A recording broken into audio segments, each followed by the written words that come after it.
여러분 안녕하십니까.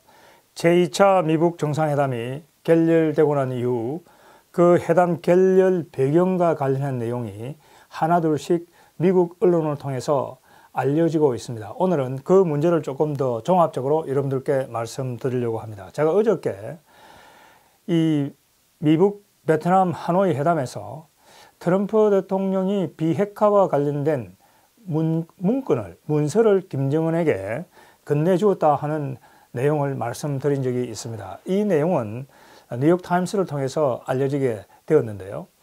볼턴 국가안보보좌관이 이번에 직접 나서서 이 내용을 구체적으로 설명을 했습니다.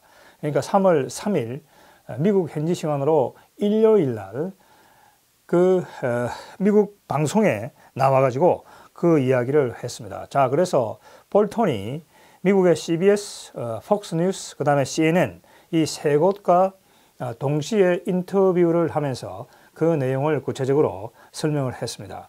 자, 제가 볼턴 내용은 조금 이따 여러분들 설명을 드리고, 자, 그런데 지금 이 문제의 당사자인 우리 지금 대한민국의 정부, 청와대는 지금 입을 다물고 있습니다. 이 문제에 대해서 전혀 나름대로의 입장을 내놓지 않습니다. 대통령도 기자회견을 하지 않고 이 주무부처의 장관 그리고 청와대 책임자들도 여기에 대해서 이런 방구 지금 이야기도 하고 있지 않습니다. 그래서 지금 우리 언론에서는 문재인 정부가 아직까지도 상황 파악이 되지 않고 그 당시 2월 28일 날 이 회담이 결렬되었을 때 허둥지둥하고 있던 그러한 상황이 지금도 계속되고 있는 것이 아닌가. 굉장히 국민의 이 안보에 대한 불안감이 커지고 있음에도 불구하고 막상 이 국가안보를 책임지고 있는 청와대 그리고 당사자들이 일체 지금 여기에 대해서 이야기를 하고 있지 않습니다. 지금 이 볼턴 보좌관은 2월 28일 날 회담이 끝나고 3일 날 바로 지금 나와가지고 미 국민과 언론들에게 그 내용을 지금 구체적으로 브리핑을 하고 있습니다. 자, 우리 정부도 지금 시점에서는 뭔가 입장을 내놓아야 된다. 그러니까 지금 이 상황을 어떻게 지금 판단했고 그리고 지금 상황에서는 우리가 어떻게 대응하려고 했고 앞으로는 어떻게 할 것이라는 걸 조금 더 구체적으로 우리 정부의 이 책임자들도 나와서 이야기를 하는 게 좋겠다 이런 생각을 합니다. 자, 그래서 지금 이 상황 파악이 안 된다고 하는 언론 비판도 이 청와대가 결코 무시할 수 없을 것입니다. 그래서 또 이 한편에서는 그동안 문재인 정부가 중재자론을 내세워서 미국으로부터 멀어지는 그런 정책을 펼침으로써 한미 공조가 지금 삐걱대고 그 사이에 이 회담 과정에서 한국 문재인 정부가 미국으로부터 전혀 관련 정보를 전달받지 못한 것이 아닌가 하는 지금 이런 우려마저 커지고 있는 상황입니다. 그래서 지금 제가 이 볼턴 보좌관의 기자회견 내용을 언론 인터뷰 내용을 여러분들과 이야기하기 전에 우리 정부가 지금 취하고 있는 이러한 하나의 침묵 모드, 이것은 국가 안보를 책임지고 있는 정부 그리고 그 관련 당사자들이 할 일이 아니다. 이 지금 국가안보가 굉장히 급박해지는 이런 상황에서 또 지금 한국과 미국 사이에 지금 한미연합 군사 훈련도 지금 2개를 지금 중단하도록 했습니다. 거기에 대해서도 뭔가 지금 입장을 내놔야 된다. 자, 이 훈련이 중단되고 하더라도 어떻게 무슨 거기에 대해서 구체적인 군사적인 대책이 있다고 한다든지 앞으로 어떻게 그걸 보완을 해 나갈 것이라 한다든지 이런 지금 입장을 내놓아야 되는데 이 정부는 지금 전혀 자기 자신의 책임을 방기하고 있다. 지금 그렇다고 한다면 왜 우리 대한민국 국민들이 세금을 내가지고 이 정부로 하여금 그러한 국가안보를 책임지게 하는지 우리 국민으로서는 납득하기가 굉장히 어렵다. 그래서 하루빨리 지금 정부도 그 입장을 내놓고 대책을 내놓고 국민들을 안심시켜야 되겠다 이렇게 생각합니다. 자, 여러분 미국에 우리 이 방송을 들으신 교포분들께서는 잘 아시겠지만 미국은 뉴스 사이클이 이렇게 돌아갑니다. 자, 월요일부터 토요일까지 이제 금요일까지 이제 근무를 하고 일요일은 주말은 다 쉬죠. 그래서 예를 들면은 주말에 다 쉬기 때문에 월요일에는 뉴스가 없습니다. 생산이 안 되겠죠. 그래서 미국의 대표적인 CBS, ABC, 그다음에 MBC, 지금은 팍스뉴스, 이 뉴스 채널들이 전부 다 일요일에는 1시간 정도의 이 대담 프로그램을 가지고 있습니다. 자, 그래서 대부분 다 12시 전후에 이 대담 프로그램이 시작이 됩니다. 제가 그래서 미국에 있을 때도 꼭 MBC라든지, 그 다음에 제가 있을 때는 그 ABC 데이비드 브링클리라고 하는 그 유명한 앵커가 그 대담을 했고, MBC에는 지금 두 사람 다 세상을 떠났습니다. 있을 때는 그 MBC의 루서트라고 하는 그 이 앵커가 그 대담을 했던 적이 이끌어갔던 생각이 납니다. 그래서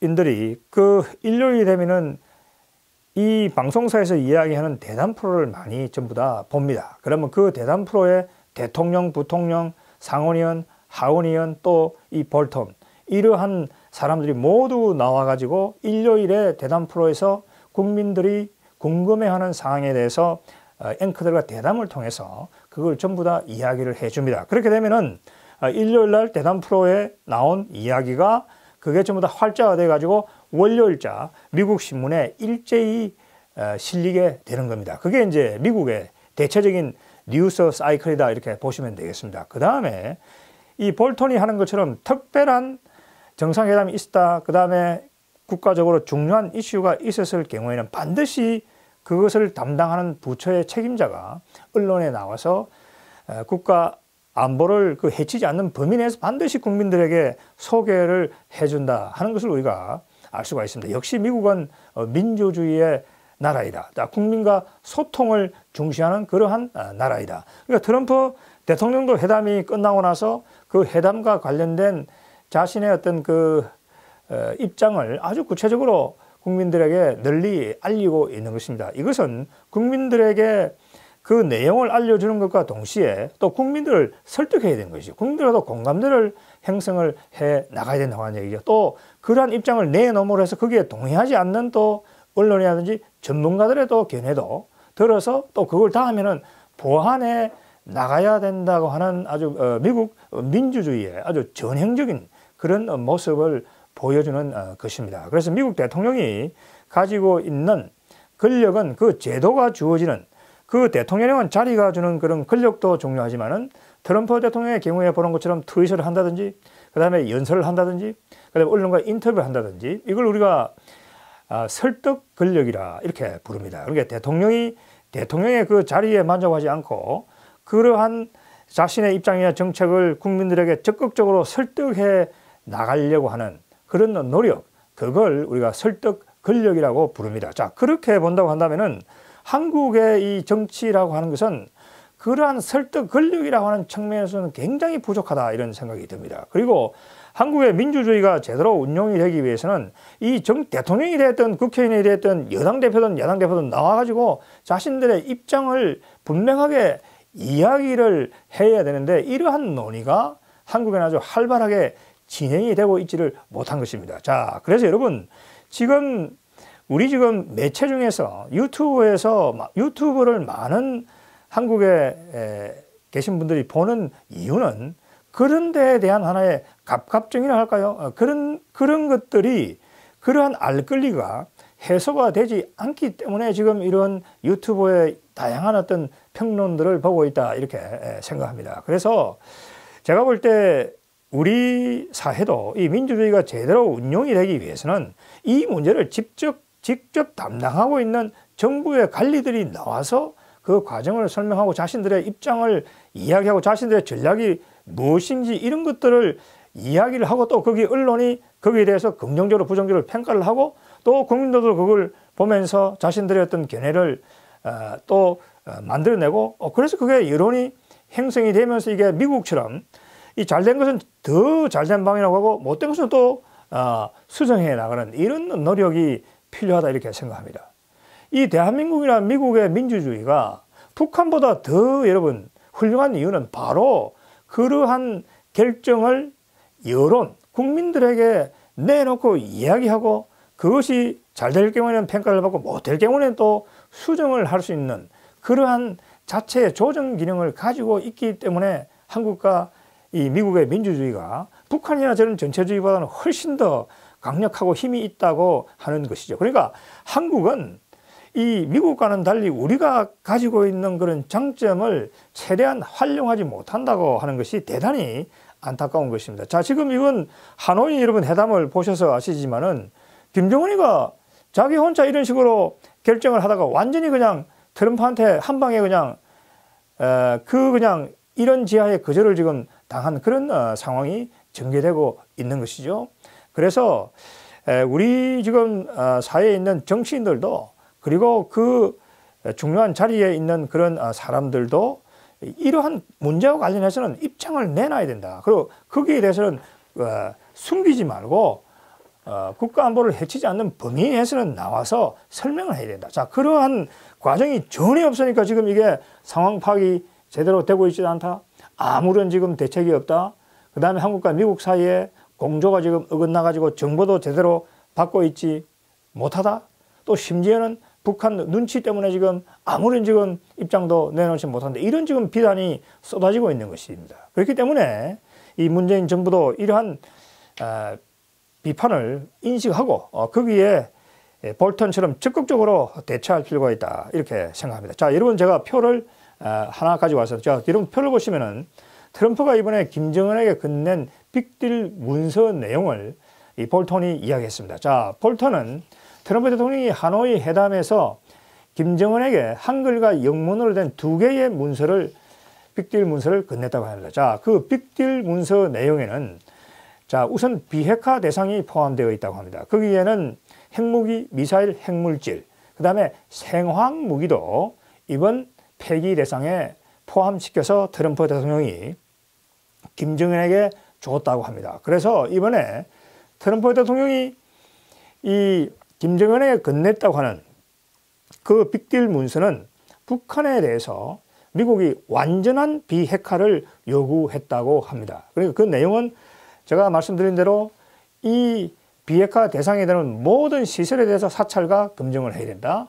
그래서 결국은 이 볼턴 보장하는 TV에 나와서 이런 얘기는 하지 않았지만 궁극적으로 미국이 이러한 이 신고 대상, 그 다음에 사찰 검증을 거쳐서 모든 것들이 폐기가 되고 난다고 하면은 결국은 북한이 2003년에 탈퇴한 핵확산 방지 조약에 다시 가입해야 된다 하는 그런 지금 생각을 가지고 있었던 것으로 볼 수가 있습니다.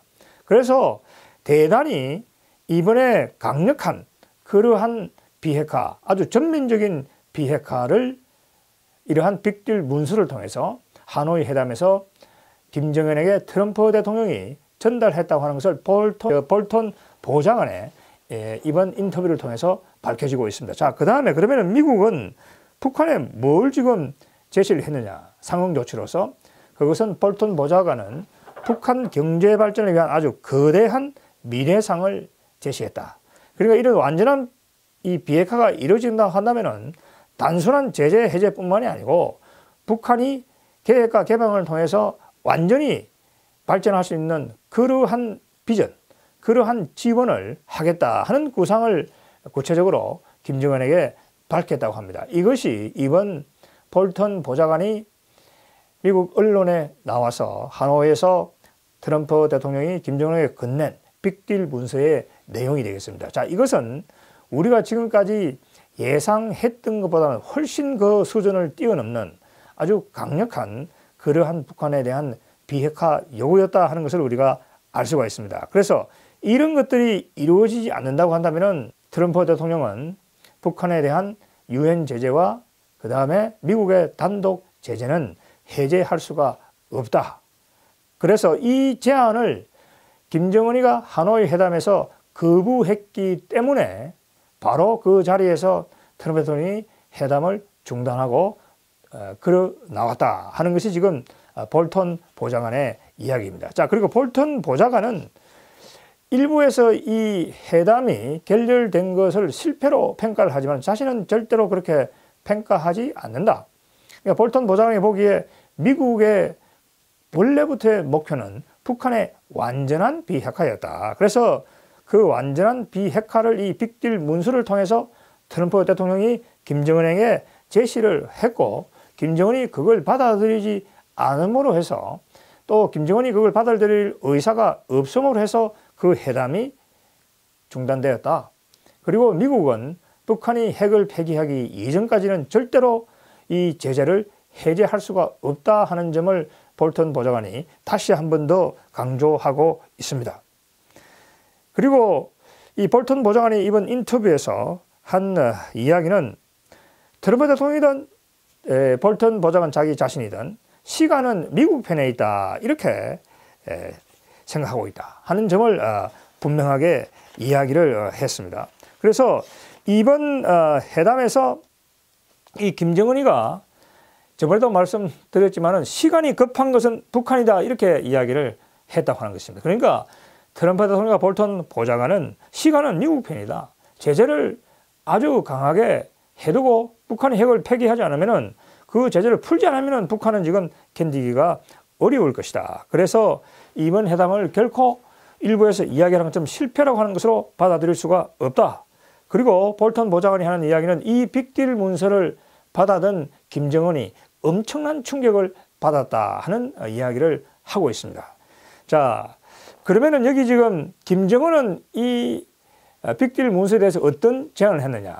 그건 여러분들이 잘 알고 계시는 것처럼 이 볼턴 보좌관의 주장에 따르게 되면은 아주 노후화된, 거기 표에 있습니다. 노후화된 영변 원자로, 그리고 우라늄 농축 시설과 플루토늄 재처리 능력의 일부를 폐지하겠다. 그 대신에 이 리용호가 이야기했던 것처럼 유엔 제재 11개 중 5개 핵심 제재에 대해서 해제를 요구했다고 하는 것입니다. 그건 미국이 받아들일 수가 없다고 이야기를 했고, 결국은 그것이 이 회담이 중단되는 그러한 결과를 가지고 왔다 하는 것이 이 볼턴 보좌관의 설명이 되겠습니다.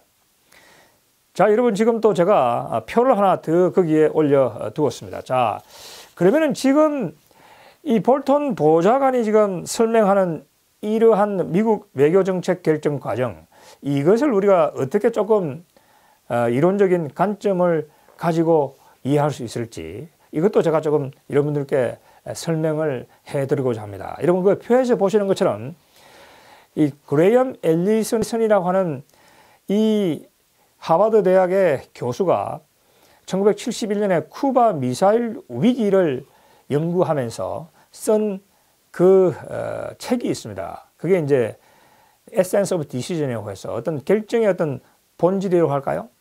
그 이제 이 책이 아주 기념비적인 책입니다. 그래서 미국뿐만이 아니고 전 세계 국가들이 외교 정책을 결정할 때 어떠한 방식으로 그걸 결정하는지 그걸 이해하는 데 아주 크게 도움을 주는 그런 내용입니다. 자, 이번에 볼턴 보좌관이 마지막에 베트남 회담에 참여를 해가지고, 여러분도 언론을 통해서 보셔서 아시겠지만은 볼턴 보좌관이 아주 결정적인 역할을 했다라고 하는 것이 알려지고 있습니다. 자, 그렇다고 한다면은 그 볼턴 보좌관이 지금 이야기한 빅딜 문서에 대한 설명이라든지, 그 다음에 빅딜 문서를 받아보고 그걸 트럼프 대통령이 제시하고 김정은이 거기에 충격을 받아가지고 이 회담이 결렬되는 이러한 어떤 과정을 우리가 어떤 모델로 가지고 설명할까? 이제 그게 제가 여기 말씀드리는 앨리슨의 3가지 모델이다 이렇게 보시면 되겠습니다.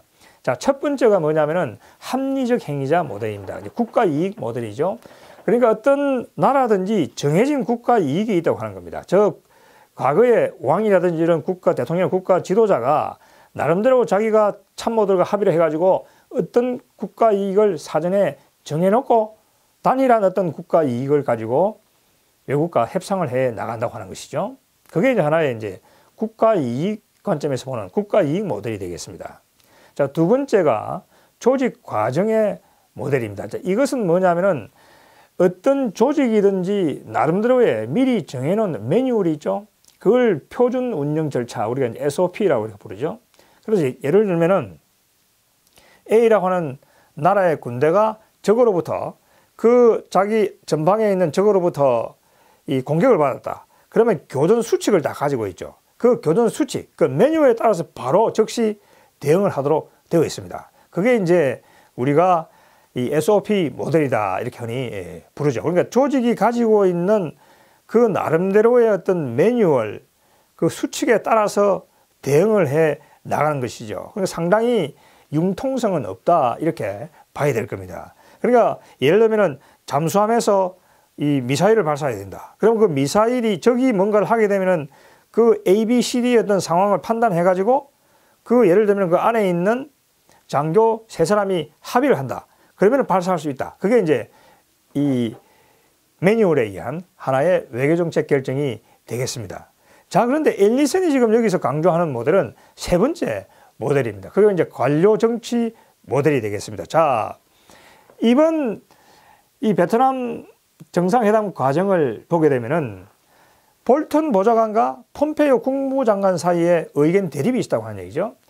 그리고 그 폼페이오와 비건 그리고 이 볼턴 사이에 의견 대립이 있고 갈등이 있다고 하는 얘기죠. 그러니까 이 관료 정치 모델이라고 하는 것은 앨리슨이 이 쿠바 미사일 위기를 연구를 해보니까 첫 번째 이 국가 이익이 사전에 정해져 있는 것도 아니고 또 그게 이러한 조직의 매뉴얼에 따라서 이 대응이 되는 것도 아니고 결국은 이 쿠바 미사일과 관련된 케네디 행정부의 결정이라고 하는 것은 예를 들면 국방부와 백악관 사이의 어떤 그런 의견 조정, 백악관과 국무부 사이의 의견 갈등과 대립이 조정이 돼 가지고 결국은 하나의 절충적인 형태로 그 정책 결정이 이루어졌다 하는 이야기를 하고 있습니다. 그래서 저기 이런 그 표에 보시면은 관료 정치 모델이라는 것은 국방부와 국무부, 그다음에 백악관과 국무부 사이의 어떤 대립과 갈등 이런 것들이 조정이 돼 가지고 하나의 타협적인 방식으로 이 외교 정책이 결정된다. 이런 지금 주장이 되겠습니다. 자, 북한의 경우에도 마찬가지로 하는 얘기죠.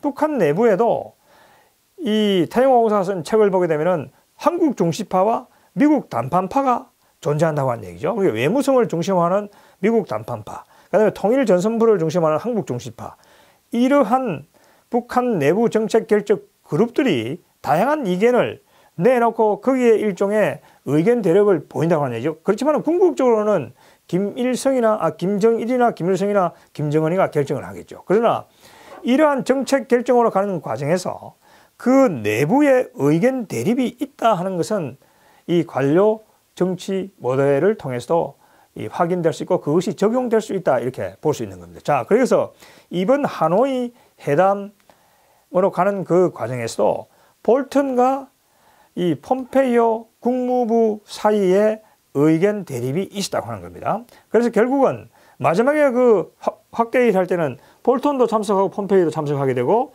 그 볼턴의 안과 그다음에 폼페이오의 비건의 안을 결국은 트럼프 대통령에게 그게 보고가 됐고 트럼프 대통령이 결국은 이 볼턴의 이러한 빅딜 문서에 손을 들어주는 그런 결과를 가져왔다 하는 것이죠. 그래서 이 관료 정치 모델이 대단히 중요한 것은 이러한 어떤 미국의 대북한 핵 관련 정책이라는 것이 처음부터 무슨 정해져 있는 게 아니다. 그러니까 이 지금까지 여러분 언론 보도를 통해서 봤지만은 트럼프 대통령의 입장이라는 것이 굉장히 많은 일정 부분 변화를 거쳐왔다는 것도 우리가 감지를 할 수가 있습니다.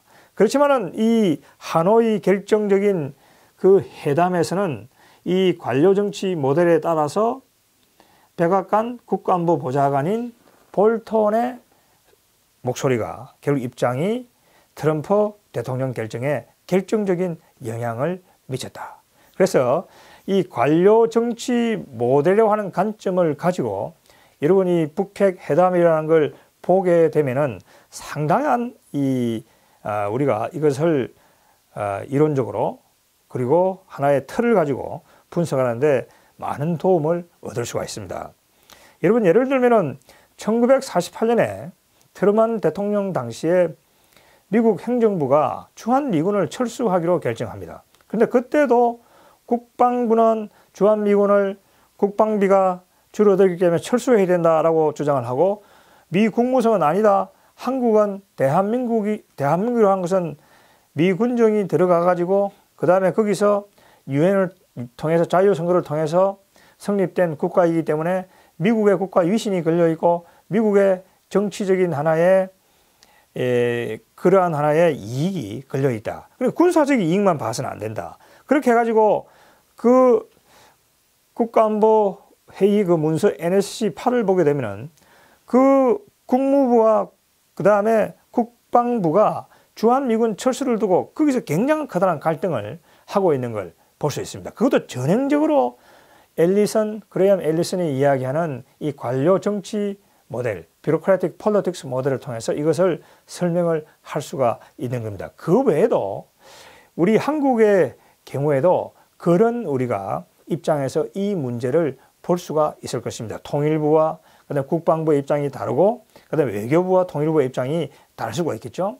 그다음에 이 한미 방위비 분담금 협상을 예를 든다고 한다면 거기에 대한 국방부와 또 외교부의 입장이 다를 수가 있다고 하는 것입니다. 그러니까 미리 우리가 국가 이익이라는 것이 하나로 정태적으로 정해져 있다 이렇게 보기보다는 그러한 이 정책을 결정하는 사람들, 거기에 부처라든지 그 다음에 볼턴과 같은 그러한 안보 보좌관의 어떤 그런 국제정치관 세계관, 그리고 트럼프 대통령의 어떤 국제정치관 세계관, 이런 것들이 종합적으로 작용을 해서 이러한 미국의 외교정책 결정이 이루어진다. 이런 것들을 우리가 염두에 두고 북핵 협상을 본다고 한다면 이번 볼턴 보좌관이 언론에 나와서 이 빅딜 문서에 대해서 설명을 하고 또 그 빅딜 문서가 제출되고 또 그것을 이 김정은이 받아들고 거기에 반응을 보이고 트럼프 대통령이 그걸 김정은과 협상을 중단하는 이러한 이 미국 외교 정책 과정이 조금 더 훨씬 더 잘 이 개념적으로 이론적으로 이해될 수 있지 않을까 이렇게 생각합니다. 자, 여러분 지금 이번 제2차 미국 정상회담을 그레이엄 앨리슨 하버드 교수가 이야기하는 관료 정치 모델로 우리가 설명할 수 있습니다. 그렇지만은 이러한 어떤 정책 결정 과정에는 관료 그 국방성이나 국무부나 백악관 뿐만이 아니고 그 외부에 있는 미국 의회도 크게 영향을 미치게 됩니다. 그러니까 그러한 하나의 영향이 이 부처로 백악관이나 국방부나 국무부로 들어와 가지고 그것이 이제 이 부처들 사이에 의견이 조정되는 과정을 거친다 하는 것이죠. 그래서 미국은 3권이 분립이 되어 있죠. 그러니까 의회와 이 행정부, 그러니까 의회가 행정부에 대한 견제 기능을 또 상당히 강하게 하고 있습니다. 그래서 이번 회담이 끝나자마자 미국 의회는 일단 트럼프 대통령이 회담을 중단시킨 것을 대해서는 일단 크게 찬성을 하고 놓았습니다. 그건 잘된 결정이다. 자, 그런데 미국 상원과 하원 이 일제히 하는 이야기는 트럼프 대통령이 이렇게 여러분 이야기했습니다. 자, 지금 상태로 만약에 회담이 결렬되었지만은 북한이 핵과 미사일 실험을 하지 않는다고 하면은 더 이상 새로운 제재는 가하지 않겠다 이렇게 이야기했습니다. 그러니까 북한이 핵 미사일 실험을 동결한다. 모라토리움을 하면은 지금 가해져 있는 예를 들면 유엔 11개 제재 그리고 독자 제재에 덧붙여서 새로운 제재는 가하지 않겠다. 그렇게 했더니 여러분 어떻게 합니까? 미국 의회가 당장 거기에 대해서 반발을 하고 나왔습니다. 왜 미국 의회가 반발을 하고 나왔느냐?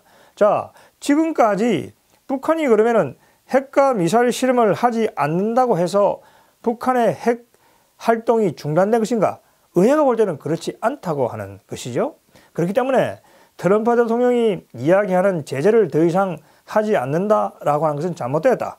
그래서 미국 의회 상하 양원 의원들은 일제히 지금 회담이 결렬되고 나서 북한에 대한 제재를 더욱 강화하는 조치를 바로 취해야 된다. 이렇게 지금 이야기를 하고 있습니다. 자, 예를 들면은 미국 상원의 아태소위원회 위원장이죠. 코리 가드너 의원은 지금 수준의 압박으로서는 충분하지 못하다. 자, 북한이 지금까지 가한 미국이나 국제사회의 압박이 충분하지 못했기 때문에 아직 핵을 개발하고 있다. 포기하고 있지 않다. 그리고 이 코리 가드너 위원장은 그 해크 박사가 이야기한 그 보고서를 그대로 인용을 하고 있습니다. 작년에도 2018년에도 핵 실험과 미사일 실험은 하지 않았지만은 핵물질을 추출해 가지고 핵무기를 8개 만들 수 있는 그러한 농축 우라늄 플루토늄을 추출했다. 그렇기 때문에 트럼프 대통령이 이야기하는 것처럼 지금 상태로 이 모라토리움을 한다고 해서 제재를 더 이상 하지 않는다. 이건 안 된다. 핵을 폐기하지 않는다고 한다면 미국 의회가 나섰으라도 더 강한 제재를 가해야 된다. 자, 그리고 민주당의 로버트 메넨데스 상원 의원도 이건 안 된다. 지금 상태로 내버려둬서는 안 된다. 그 모라토리움에 만족하고 제재를 안 한다고 하는 것은 자기는 받아들일 수 없다. 그리고 이 메넨데스 상원의원은 전번에 테드 크루저 상원의원과 폼페이오 국무장관에게 편지를 보낸 사람이죠. 그래서 이 메넨데스 상원의원이 한 얘기는 한국, 중국, 러시아가 이 북한에 대한 제재가 충실히 이행되는 것을 방해하고 있다. 그래서 지금 만약에 이 메넨데스 의원은 한국, 중국, 러시아가 이 제재를 더 충실히 이행하도록 전번에 폼페이오 국무장관의 편지를 보냈던 것처럼 미 행정부가 더 노력을 해야 된다. 그래서 이 메넨데스 의원이 전번 편지에서도 이야기를 했던 것처럼 만약에 이러한 한국, 중국, 러시아가 이 제재를 어기고 만약에 이 국제 공조 노선에서 이탈하는 조짐이 보이면은 그 나라들에 대해서는 미국 행정부가 세컨더리 보이콧을 가야 된다. 행정부가 하지 않으면 의회라도 해야 된다 하는 것이 지금 이 미국 의회의 입장이다 하는 것을 제가 말씀을 드립니다. 그러니까 지금 이 볼턴 보좌관이 언론에 나와서 이야기를 했다. 그리고 그건 우리가 관료정치 모델로서 이해를 할 수가 있다. 그리고 또 그 이후에는 미국 의회가 더 강한 제재를 가하라고 요구를 하고 있는 것이죠. 이게 다시 또 국방부나 국무부나 또 백악관으로 반영이 되어서 미국 외교정책이 결정될 것으로 보입니다. 자, 미국 의회가 지금 하는 이야기가 상당히 지금 설득력이 있는 것이 여러분 지금 언론 보도를 보게 되면은 이 동아일보가 아주 중요한 지금 보도를 하고 있습니다. 제프 루이스라고 하는 이 학자와 그 다음에 데이비드 올브라이트라고 하는 이 학자와 인터뷰를 실었습니다. 이 제프 루이스라고 하는 이 지금 미국 미들베리 대학의 교수로 있습니다.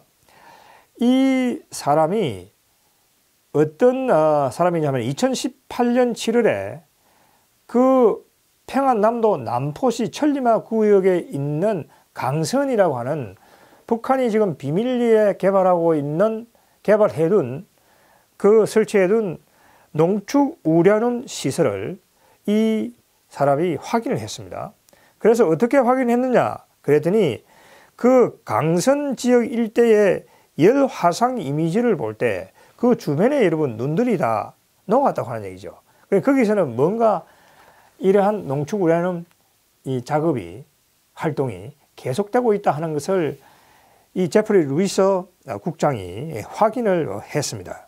그래서 그것이 제2의 농축 우라늄 시설이다. 이번 하노이에서 트럼프 대통령이 김정은에게 아마 보여준 그 비밀 농축 우라늄 시설일 가능성이 높다.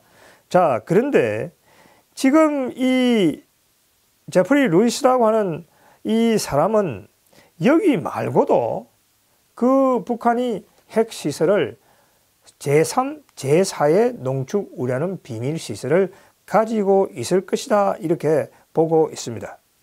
그래서 지금 이 강선에 있는 그 지하에 있는 그 원심 분리기 숫자를 이 제프리 루이스는 4,000개에서 6,000개라고 보고 있습니다. 통상적으로 2,000개라고 우리가 알고 있었는데 이 제프리 루이스는 4,000개에서 6,000개로 이야기를 하고 있고 이것은 1년에 핵무기를 10개 이상 만들 수 있는 농축 우라늄을 생산할 수 있는 그런 능력이다 이렇게 이야기를 하고 있습니다.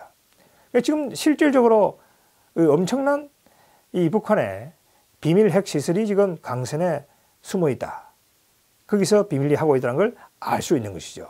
그래서 지금 미국 이 상원 의원들이 하는 이야기가 하나도 잘못된 게 없다 하는 것을 우리가 알고 있습니다. 이 데이비드 올브레이트라고 하는 아주 미국의 유명한 이 핵 과학자도 지금 뭐냐면은 북한이 지금 갖고 있는 농축 우라늄 시설에 대해서 미국이 2개, 3개, 4개다 지금 이렇게 생각하고 있지만 그보다 훨씬 더 많을 수 있다 이렇게 이야기를 하고 있습니다. 그래서 이 미국 데이비드 올브라이트가 보기에는 미국 전문가들이 보기에는 그 지하에 있는 이 원심 분리기가 통상 2,000개라고 했지만은 이것이 6,000개에서 12,000개까지 상당한 차이가 있을 수 있다. 그래서 이것은 결국은 이번에 빅딜 문서에서 트럼프 대통령이 김정은에게 제시했던 것처럼 신고하고 그 시설들에 대해서 사찰과 검증을 하지 않으면 이것을 완전하게 파악할 수 없다 하는 것이 지금 이 데이비드 올브라이트와 제퍼리 루이스 국장의 이야기인 것입니다.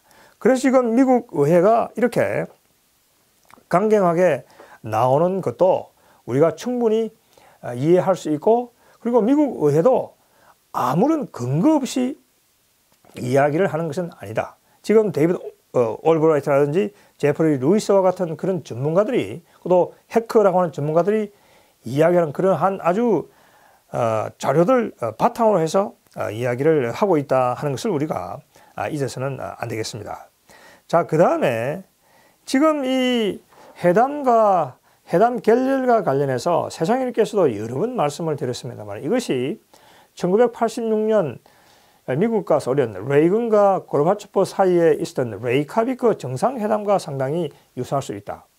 자, 그래서 거기에서 이 미국 전문가들이 2가지 방향을, 그러니까 이 레이카비크에서 교훈을 얻어가지고 이 하노이 미국 정상회담이 파탄을 맞고 난 이후에 2가지 가능성을 지금 이야기를 하고 있습니다. 자, 하나는 뭐냐면은 레이카비크 회담 때처럼 그 86년에 비록 그 회담이 결렬되었었지만은 87년 12월에 미국과 소련이 중거리 핵전력 폐기 협정을 체결할 수 있었다고 하는 얘기죠. INF 조약을 체결했다고 하는 겁니다. 그래서 비록 이번 하노이에서 이 회담이 결렬되었지만은 미국과 북한이 또다시 실무 회담을 해가지고 그 1987년 INF 타결처럼 이 북핵 문제가 타결될 가능성이 있다, 이렇게 이야기를 하는 전문가들이 미국에 있습니다.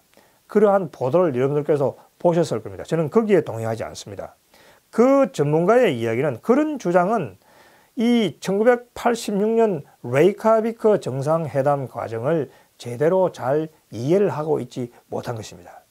자, 레이카비크 정상회담은 하노이 정상회담과는 완전히 양상이 달랐습니다. 어떻게 됐냐면은 1986년 레이카비크 정상회담에서는 고르바초프와 레이건 대통령이 예를 들어서 중거리 핵전력이다, 일부 핵무기를 완전히, 일부 미사일을 완전히 일부를 폐기하기로 합의를 했던 겁니다. 그 의사가 있다는 것은 2 사람이 확인했습니다. 그걸 다 합의를 했습니다. 합의를 했는데 마지막에 이 고르바초프가 이 레이건 대통령이 받아들일 수 없는 SDI 전략방어 계획을 이 실험실에서만 하라고 요구를 했기 때문에, 그 SDI 때문에 그 회담이 결렬되었던 것입니다. 그래서 만약에 이 고르바초프가 SDI 문제에 대해서만 그 더 이상 이의를 제기하지 않으면은 그 앞에 합의됐던 중거리 핵 전력 감축이라든지 이런 것들은 합의가 이미 돼 있었던 것입니다. 합의가 돼 있었기 때문에 그 부분만 1997년 12월에 워싱턴에서 INF 조약으로 서로 사인을 할 수가 있었던 겁니다. 자, 그런데 여러분, 이번 하노이 회담에서는 조금 전에 보여드린 이 볼턴이 이야기하는 빅딜 문서에서 보셨던 것처럼 김정은과 트럼프 대통령이 이 비핵화의 대상과 범위와 그 과정을 두고 의견 일치를 이루지를 못했습니다, 여러분. 그러니까 합의 기반이 없는 겁니다, 지금 이게. 그러니까 서로 이 입장이 완전히 달랐기 때문에, 합의 기반이 없이 서로 갈랐었기 때문에, 회담이 파국으로 갔기 때문에 1986년에 거기에 대한 합의 기반이 있었던 경우와는 완전히 다르다 하는 점을 우리가 분명하게 이해하는 게 중요하다 하는 것을 제가 말씀을 드리고자 합니다. 자, 여러분, 지금 또 우리가 지금 이 한 가지 또 생각해야 될 크게 우려되는 것이, 지금 한미 연합훈련이 폐지되거나 모두 축소 지금 되고 있는 이런 상황입니다. 북한이 핵을 폐기하지도 않았는데 미국과 한국이 이 한미 연합훈련을 계속 해가지고 지금 이 북한 핵과 그러면 재래식 위협에 우리가 대처를 해 나가야 되는데 거기에 대한 지금 준비를 해야 되는 그런 연합훈련을 지금 폐지한다, 축소한다. 이것은 정말 커다란 문제다. 이렇게 이야기하지 않을 수 없습니다. 자, 그런데 트럼프 대통령이 지금 이 3월 3일 트위터를 또 올려가지고 자기 자신이 지금 이 한미연합 군사 훈련을 원치 않는 이유는 돌려받지 못하는 수억 달러를 아끼기 위한 것이다. 이렇게 이야기를 했습니다. 그러니까 트럼프 대통령이 28일 그 회담이 결렬된 하노이 기자회견에서도 한미 군사훈련은 내가 오래전에 포기했다. 할 때마다 1억 달러의 비용을 초래했다. 우리가 한국을 보호하기 위한 것이니 한국이 지원해줘야 한다. 이렇게 이야기를 했습니다. 그러니까 결국은 트럼프 대통령이 이야기하는 이 아메리카 퍼스트라고 하는 것은 미국이 나토가 되었던 미일 동맹이 되었던 한일 한미 동맹이 되었던 미국이 더 이상 일방적인 부담은 못하겠다. 그러니까 한국이 일본이 지금은 미국의 안보선에서 경제적인 번영을 했으니까 그 한미연합 훈련이라든지 예를 들면은 거기 미군이 주둔할 경우에는 주둔비를 조금 더 경제력에 맞게 상응해서 부담을 해라. 부담을 공유하자. 이런 이야기를 하고 있는 것이죠. 그래서 나토의 경우에는 28개국이 지금 1천억 달러를 올리기로 지금 한 것이죠. 그러니까 지금 트럼프 대통령은 작년 10번에 걸쳐서 한국과 미국이 방위비 분담금 협상을 해가지고 합의는 했지만은 그 과정에서 트럼프 대통령은 여전히 한국 정부가 자신이 생각하는 것만큼 충분한 방위비를 올리지 않는다. 거기에 대한 상당한 불만이 있는 것으로 보입니다. 지금 트윗이라든지 기자회견을 보면 그런 지금 이야기를 하고 있는 것이죠.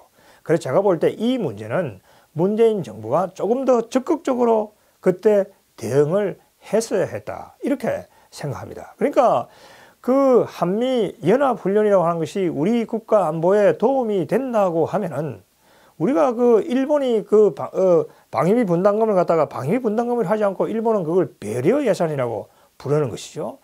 그러니까 문재인 정부가 조금 더 그때 적극적으로 우리가 방위비를 더 분담을 하겠다. 이 한미연합훈련이 중요하다. 주한미군이 중요하다. 이런 이야기를 했다고 한다면은 이런 사태까지는 가지 않았을 것이다. 만약에 한국이 더 부담을 일정 부분 하겠다고 하고 그러한 입장에 서서 트럼프 대통령에게 사람을 보내서 또 설득을 하고 이야기를 했다고 한다면은 트럼프 대통령도 지금까지의 여러 가지 하노이 회담이라든지 북핵 회담을 보게 되면은 굉장히 상식적인 선에서 결정을 할 수 있는 그러한 합리적인 사람을 우리가 알 수가 있는 것이죠. 그런데 그걸 마치 그 한국과 미국 사이에 얼마 되지 않는 그 돈 때문에 이런 식으로 갈등을 빚는다고 하는 것은 이 일방적으로 트럼프 대통령만 우리가 책임을 지우기에는 무리가 있다. 한국 문재인 정부도 거기에 대해서는 상당한 책임이 있다. 자, 지금 그 키 리저브 훈련, 독실 훈련 전부 다 이제 폐지를 시키고 그 쌍용, 맥스 썬더 그 뒤에 너는 전부 다 지금 훈련을 축소 그 다음에 향후에 또 폐지된다고 한다면은 그 문재인 정부가 거기에 대해서 무슨 대응책을 내놓아야 할 거 아닌가 하는 얘기죠. 이런 식으로 또 훈련을 축소하고 폐지를 한다면 이것이 북한에 오판을 할 수 있는 그런 지금 잘못된 신호를 보낼 수 있다 하는 것이죠. 여러분, 여기 와 있는 미군들이 훈련을 하지 않으면 그게 군대입니까? 그렇게 된다면 미국 의회 내에서 당장 어떤 이야기가 나오냐면 훈련도 하지 않는 군대를 왜 거기 대한민국에 갖다 놓고 있느냐 이런 지금 목소리가 나올 수 있다고 하는 얘기죠. 그러니까 미국 내에서도 이 훈련을 하지 않는 한미연합 군사훈련이 지금 이 중단되는 폐지되는 이 문제에 대해서 국내적으로 의회에도 상당히 부정적인 영향을 미칠 수가 있다고 하는 얘기입니다. 물론 미국 의회 내에서도 이 한미연합 훈련을 재개하라 하는 그런 주장을 펼치는 의원들이 있는 것도 사실입니다만은 이것이 장기적으로 이렇게 북핵도 폐기가 안 됐는데 이걸 축소하고 폐지한다? 이렇게 된다고 한다면 이것은 한미 연합 방위 체제에 상당한 이 약화가 예상이 된다. 그렇기 때문에 이 문제에 대해서도 문재인 정부가 뭔가 이 대책을 내놓아야 되는데 전혀 지금 대책을 내놓고 있지 못하다고 하는 이야기죠.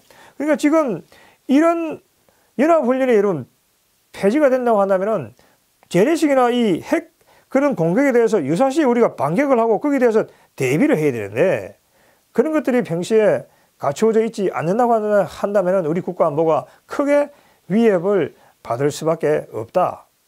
그래서 이것은 단순히 북한에만 잘못된 사인을 주는 게 아니고 국제사회에도 잘못된 사인을 주어서 한국 경제에도 부정적인 영향을 미칠 수가 있다. 그래서 지금 이게 뭐냐면 정경두 국방장관하고 패트릭 해넌이라는 미 국방장관이 야밤에 지금 45분간 통화를 해가지고 지금 언론 보도를 보면은 결정을 했다고 하는 것이죠.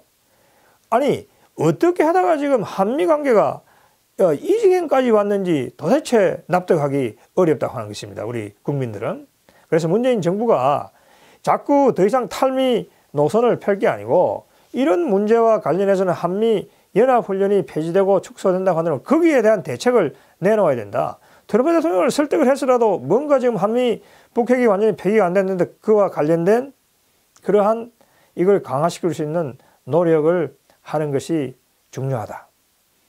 자, 그래서 제가 볼 때 이 하노이 회담 이후에 미국 의회도 거기에 대해서 입장을 내놓고 있고 그 다음에 볼턴도 스스로 나서서 이러한 김정일에게 보낸 빅딜 문서 내용을 공개하면서도 행정부의 입장을 설명하고 있습니다.